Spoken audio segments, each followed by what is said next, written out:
It's 5 years after launch and the 3DS is alive and well.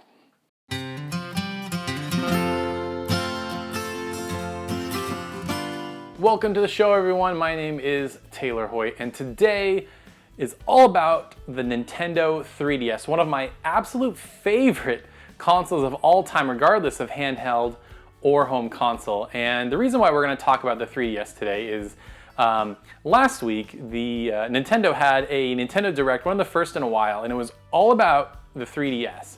And what's funny is, the NX is looming on the horizon. It's hanging out there, and everybody knows it's out there. Yet they just have this massive Nintendo Direct all about the 3DS, and there's so many games coming out for it. And then you take a look at the Wii U, and really, what do they have coming out for it besides Zelda and Paper Mario Color Splash? Really nothing, unless I'm missing something, or unless there's a secret game that comes out sometime in the future that hasn't been announced yet, but I doubt that's going to happen. And so I kind of want to dig into the 3DS, some of the stats, and some of the things they talked about at that Nintendo Direct that were frankly a little surprising to me because I didn't watch it live necessarily. I caught the news after the fact. I was actually listening to a podcast and they were saying like, well, by the time this is recorded, the Nintendo Direct would have happened already. And I'm like, oh wait, there's a Nintendo Direct this week. I missed it.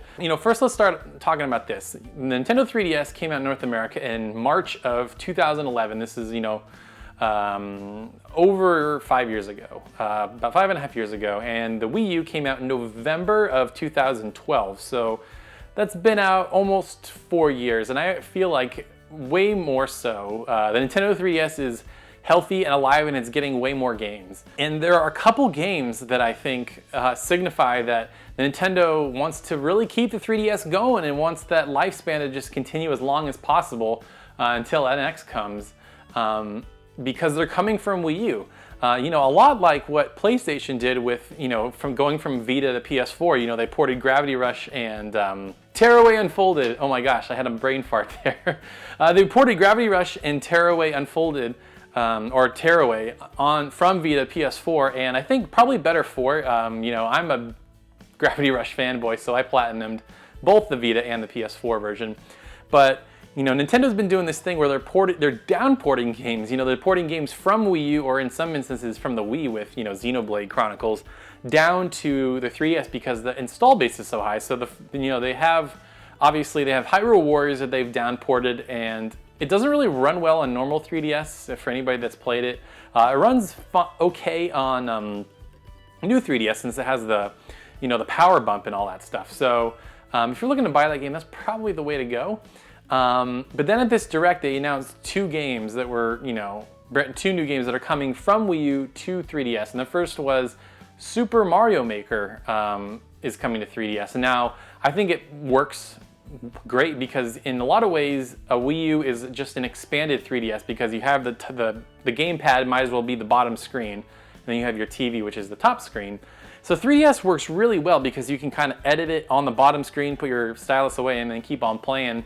In the Direct, they made it sound like it's going to be a little bit more limited than the Wii U version. Certain items won't be there. All the levels from the Wii U version won't be there because of limitations and stuff like that. But it still seems it's going to be a great value, I think. And it comes out this year, which is really surprising. Kind of an out-of-nowhere announcement. I did not see that coming.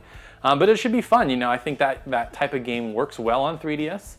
And I don't know how Mario Maker sold on Wii U, but I know it won Game of the Year, at least for Giant Bomb, and I know it was very well received. I'm sure it sold well.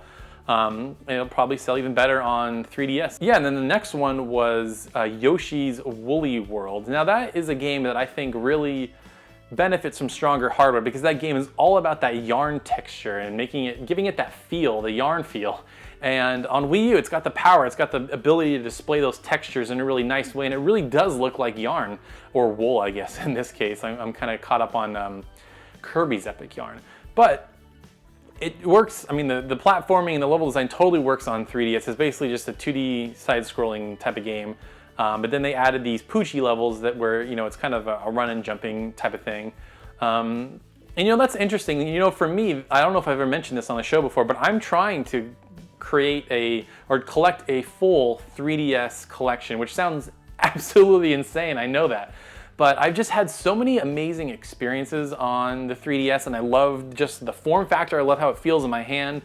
Especially the new 3DS, all the buttons feel a lot better. It feels great. So the more games that come to 3DS, the better. And then obviously we've got tons of huge RPGs coming. We've got Dragon Quest VII, Fragments of the Forgotten Past, Shin Megami Tensei 4, Apocalypse, both of the Yokai Watch games, both of the Pokemon games coming out this year. And then next year, we've got this game called, I think it's Infinite Oasis or something like that. It looks like a town management game, like you go out into the desert, get items, come back, fill out this oasis, and then you have people that come in and stay in your village. We've got Dragon Quest VIII. It, I think, got delayed technically to next year, so that should be coming out.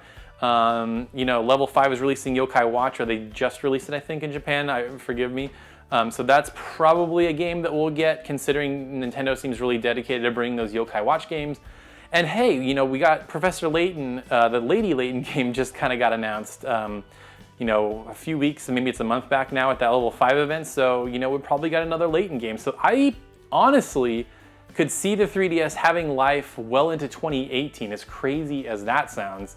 And I think it mainly comes down to, it's a great handheld and it's got a big base, install base, and people want to make games for systems that have a big install base. And so obviously, you know, in Japan, I think the bigger install base is probably in Japan for the 3DS, and so they're going to keep making games that maybe cater to Japan, which I love because I love me some platformers, I love me some RPGs, so bring those games over, we'll eat them up. Give us another Bravely game, give us a Bravely Third, that'd be amazing. If you're a big 3DS fan like I am, this system has just so much life in it going forward. And you know what's even funny? They made a big deal about this Galaxy 3DS, this purple 3DS that's got, like, you know, quasars and you know, gas in the universe as like the design on the back of it. It looks okay, but they made like a big deal out of it, which I thought was really weird.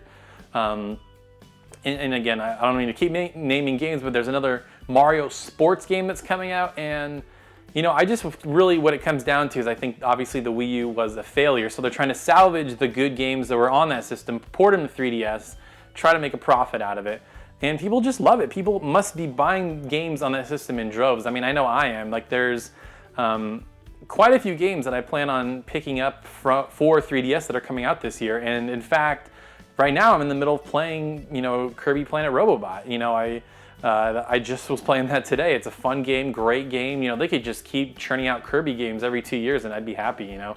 What are your thoughts on what's been going on with the 3DS? Like the fact that they had this giant Nintendo Direct dedicated completely to the 3DS, and that there are so many amazing games still to come out for that system. You know, we've had just a ton of awesome games that are already out, and I could, you know, play those games for months and years, yet we still have more coming. So I would absolutely love to know what you guys think about that. Are you big fans of the 3DS? Do you have one? Is there like a game that you're waiting for, that you're waiting to hop on? You know, what could that game be? And if you, like I said, if you have enjoyed it, let me know what some of your favorite games are. Maybe what some games that you're looking forward to playing that aren't quite out yet. So that's going to do it this week for the show. You can follow me on Twitter at Taylor's Shelf. If you like the show, definitely give it a like. It helps spread the word. It always helps letting me know that you like these types of videos. And if you haven't subscribed already, if you're new to the channel and you kind of came across this on the internet or on Twitter or wherever and you have not subscribed, check out some of the other videos on the channel. Maybe consider subscribing. You know, we do a lot of JRPG talk on this channel, obviously. Just other types of Japanese games. So if that's your thing, probably consider subscribing because we'll have a lot more awesome stuff on the way. So anyways, guys, that is going to be it for this week on Taylor Time. Thanks once again for watching, and we'll see you next week.